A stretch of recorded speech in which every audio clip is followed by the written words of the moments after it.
नमस्कार दोस्तों, इस वीडियो में हम लोग बात करेंगे about AU small finance bank. एक तो इंटरेस्टिंग सेट ऑफ नंबर्स, बहुत अच्छे नंबर्स आए हैं इनके। अब कल इनके मैनेजमेंट भी काफ़ी अपबीट साउंड कर रही थी during their con call. Confidence नज़र आ रहा था और नंबर्स भी काफ़ी अच्छे और चलिए थोड़ा डीप डाइव करते हैं और काफ़ी इंटरेस्टिंग हैपनिंग्स हो चुके हैं इस क्वार्टर में। तो let's discuss those one by one. So इनकी टोटल लोन बुक है वो लगभग 1.25 लाख करोड़ की है। उसमें उनका 17% का ग्रोथ है। लेकिन इनकी अगर अनसिक्योर्ड पोर्शन हटाया जाए जो कि 8% ऑफ द बुक है, वो छोड़ के इनका टोटल बुक जो है वो 22% ग्रो किया है, which is the secured portion. अब क्योंकि जो अनसिक्योर्ड पोर्शन है which is only 8% of the business, वो एक्चुअल में डिग्रो किया है।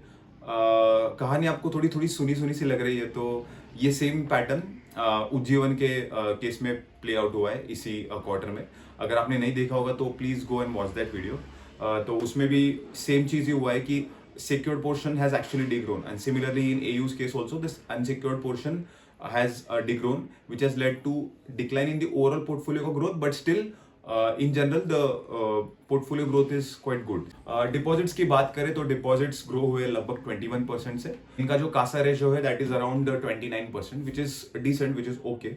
वो कोई बहुत अच्छा भी नहीं है बट अच्छा है। इनका जो नेट इंटरेस्ट मार्जिन है वो लगभग 5.5% के आसपास है, 5.4 5.5 ये परसेंटेज इनका। इस क्वार्टर में it has become better because management ने बोला कि उनका cost of fund has become better during the quarter, so which is led to better net interest margin. Cost of fund माने जो वो लोग पैसा बोरो करते वो उनका जो बोरोइंग रेट है वो थोड़ा सा कम हो गया था, उसके चलते their net interest margins become better. अब इनका नेट इंटरेस्ट मार्जिन इतना लो है, आई मीन लो मैं इसीलिए बोलूंगा because if I compare to Ujjivan Equitas जिनका नेट इंटरेस्ट मार्जिन लगभग 8-9% का है, तो उसका रीजन यही है कि इनका 92% of the book is secured.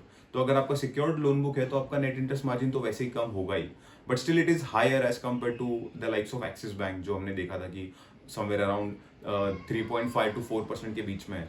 तो इट इज स्टिल, क्योंकि इनका जो कैटेगरी ऑफ कस्टमर है वो थोड़ा सा रिस्की कैटेगरी को लैंड करते हैं, जो सेल्फ एम्प्लॉयड टाइप के कस्टमर्स है। वो एकदम टियर 1 टाइप के सिटी में रहने वाले अर्बन कस्टमर्स को नहीं करते।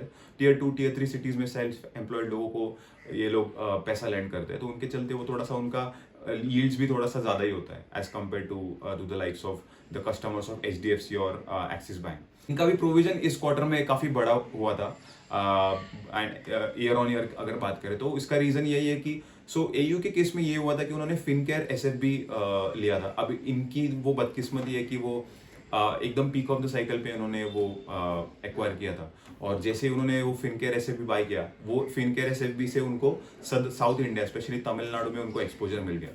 तो उसके बाद फिर यही हुआ कि माइक्रो फाइनेंस का साइकिल बर्स्ट हो गया। Lot of people started defaulting. जो लोन बुक लोगों का 30% से ग्रो कर रहा था एट एन इंडस्ट्री लेवल, वो सडनली डिफॉल्ट पे डिफॉल्ट आने स्टार्ट हो गए, क्रेडिट कॉस्ट बलूनिंग होना स्टार्ट हो गया। So it was marred by that, क्योंकि SFB इन जनरल, क्योंकि AU in general was growing at a good rate barring the micro finance. लेकिन जब उन्होंने ये फिनकेयर SFB को एक्वायर किया और माइक्रो फाइनेंस अपने पोर्टफोलियो में लाया, कुछ टाइम तक उनको ग्रोथ तो मिला फॉर अ क्वार्टर और 2, लेकिन फिर जैसे ही टाइम खराब हो गया फॉर माइक्रो फाइनेंस गाइस, इनको उसका इम्पैक्ट पड़ा। आज भी जो इनका प्रोविजन जो बहुत बड़ा दिखता है, उसका ये कहीं ना कहीं वो फिनकेयर SFB का इम्पैक्ट है, माइक्रो फाइनेंस का इम्पैक्ट है, अनसिक्योर्ड लोन्स का इम्पैक्ट है। उसके चलते ही इनका जो प्रोविजन है वो अभी तक रिकवर नहीं हुआ है। हालांकि मैनेजमेंट बोल रहा है कि अगले क्वार्टर से it can it will substantially start going down. इस क्वार्टर का एक्चुअल हाईलाइट ये है कि इनको यूनिवर्सल बैंकिंग लाइसेंस का परमिट मिलने वाला है, एंड RBI की तरफ से ये आया है कि they might get it and they will have to implement the changes that are required within a period of 18 months. अब ये टर्म आपने शायद पहले इक्विटास के केस में सुना होगा, उज्जीवन के केस में सुना होगा कि what is universal banking licence. तो यूनिवर्सल बैंकिंग लाइसेंस ये होता है कि एक बार वो लाइसेंस बैंक्स के पास आ गया तो इनको काफी बेनिफिट्स मिलते हैं। सबसे पहला बेनिफिट तो इनको कॉस्ट ऑफ फंड्स के फ्रंट पे मिलता है। जो पैसा ये लोग बोरो करते हैं उसका रेट थोड़ा सा कम हो जाता है because they become universal bank. उसके चलते once they get the money at a lower rate they can earn better margins. एक तो वो बेनिफिट होता है। दूसरा बेनिफिट इनका ये होता है कि they can venture into other activities within the banking business wherein they can earn fee income as a wherein they can start earning more and more fee income. So यही कुछ मोटा मोटे benefits है about universal banking license. और of course जो brand value उनको मिलता है after becoming a universal bank, that is much more than what it is right now. और उनका presence भी automatically it is expected कि it is a more bigger bank. So to prepare for that, to prepare to be a universal bank, इनको थोड़ा सा operational cost भी उनका बढ़ जाता है. उनको ब्रांचेस भी बढ़ाने पड़ेंगे, उनको वर्कफोर्स भी बढ़ाना पड़ेगा, डिस्ट्रीब्यूशन भी बेटर करना पड़ेगा, सेल्स में उतने लोगों को हायर भी करना पड़ेगा. सो मैनेजमेंट ने ये बोला है कि ये जो कॉस्ट है वो एकदम अपफ्रंट से नहीं आएंगे कि सडनली एक क्वार्टर में एकदम बर्स्ट करके आ गया, ग्रेजुअली वो आएंगे. तो इससे हमें ये पता चलता है कि इनका कॉस्ट टू इनकम रेशियो जो है वो इतने जल्दी कोई कम नहीं होने वाला है. It is going to stay at what where it is, right. So that's about it. बात करते हैं आरओई की, तो आरओई इज अराउंड अबाउट 12%. इस क्वार्टर में बैंक का आरओई 12% आया था. अब ये कोई बहुत अच्छा नंबर नहीं है आरओई, लेकिन we can understand that bank is into investment phase right now. AU के बारे में अगर मैं आपको थोड़ा एक बताऊं तो ये बैंक कुछ टाइम पहले, एक तो राजस्थान बेस्ड बैंक है. आई थिंक अराउंड 2000, ये जो माइक्रो फाइनेंस का क्रैश होने से पहले भी AU used to trade 7 times price to book. Before this Fincare was a part of its book. तो ये 7 times प्राइस टू बुक पे ट्रेड करता था. इसका रीजन भी यही था कि this was one of the fastest growing bank. अच्छा खासा इसका 25-30% काइंड ऑफ ग्रोथ रेट था. एक तो सिक्योर्ड पोर्शन है इसका, सबसे बड़ा portion of its loan book was vehicle finance back in time. आज भी they are very big in two vehicle finance. सो 7 times था और आज इसका प्राइस टू बुक 3.5 गुना है, 3.5 times. ऑब्वियसली एक तो ये जो अभी प्रोविजंस का चक्कर चल रहा है, ये पता नहीं कब तक चलेगा, तो market is sceptical on that. Plus book भी थोड़ा सा बड़ा हो गया है. आई वोंट से कि 1.25 लाख और 1.23 lakh crores is a very big loan book, but still I mean it's much bigger as compare to what it was in the past. So ये कुछ रीजंस है, but still I would say कि जो 3.5 times price to book ratio है, ये भी कोई कम ratio नहीं है. क्योंकि हमने जैसे एक्सिस बैंक के बारे में बात की तो axis bank was what, I think around 1.8 1.9, Ujjivan was 1.5.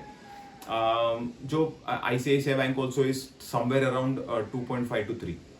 So similarly, इसके केस में if it is trading at 3.5, it's quite a premium and it needs to justify that kind of a valuation. अभी भी ROE का trajectory management बोल रहा है कि it will start becoming better.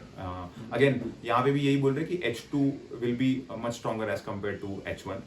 So ये देखने वाली बात होगी कि आगे चल के और कैसे होता है. मैनेजमेंट बोल रहा है कि FY26 FY27 में दे will have more even better ROEs. हालांकि उन्होंने कोई स्पेसिफिक नंबर कोट नहीं किया. सो यही है about AU small finance bank. Actually I would say कि I like these kind of banks where in जो ग्रोथ है वो आ रही है and they are growing quite aggressively. Provision का number is quite a concern right now. बहुत बड़े प्रोविजन के नंबर्स है. एक बार वो थोड़ा सा टेपर डाउन हो जाएंगे तो then picture will become more interesting. Right now I think one can look at this bank independently, study कर सकते हैं बैंक को. I would say कि मतलब जिस टाइप का ग्रोथ बैंक में आ रहा है ये काफ़ी इंटरेस्टिंग है देखने के लिए. This bank is quite good. That is about AU small finance bank. काफ़ी इंटरेस्टिंग स्टोरी लग रही है ये. थोड़ा प्रॉमिसिंग लग रहा है कि हाँ शायद आने वाले टाइम में अगर इसका प्रोविजन और कम हो गया it will lead to more better return on assets and eventually better return on equity. तो अगर रिटर्न ऑन इक्विटीज का और अगर 15% के आसपास भी जाता है then it will be even interesting story. और फिर ये जो वैल्यूएशन है ये डेफिनेटली जस्टिफाइबल लगेंगे. अभी के टाइम पे 12% ROE पे ये जो वैल्यूएशन है 3.5 times, I don't think it's like very good. लेकिन फिर भी I think it is very good as compare to the other banks that are there into the market right now and the kind of performance that is showing. At least ये bank grow कर रहा है, अच्छे खासे numbers लेके आ रहा है. अगर ROE भी फॉलो करता है तो it will be like you know it will make things more interesting. So that's about AU small finance bank. I would से लुक एट इट इंडिपेंडेंटली. आप इसको इंडिपेंडेंटली स्टडी करो, इसके अलग अलग प्रोडक्ट पोर्टफोलियो देखो, आप इसकी लोन बुक स्टडी करो, ROE का ट्रेजेक्टरी देखो कि क्या हो सकता है आगे चल के. अगर आपको लगता है कि ROE can go up very soon, definitely this can be one of the candidate in your portfolio. So yeah that's about AU small finance bank. I'll see you in the next video. Till then, keep learning, keep growing. Bye.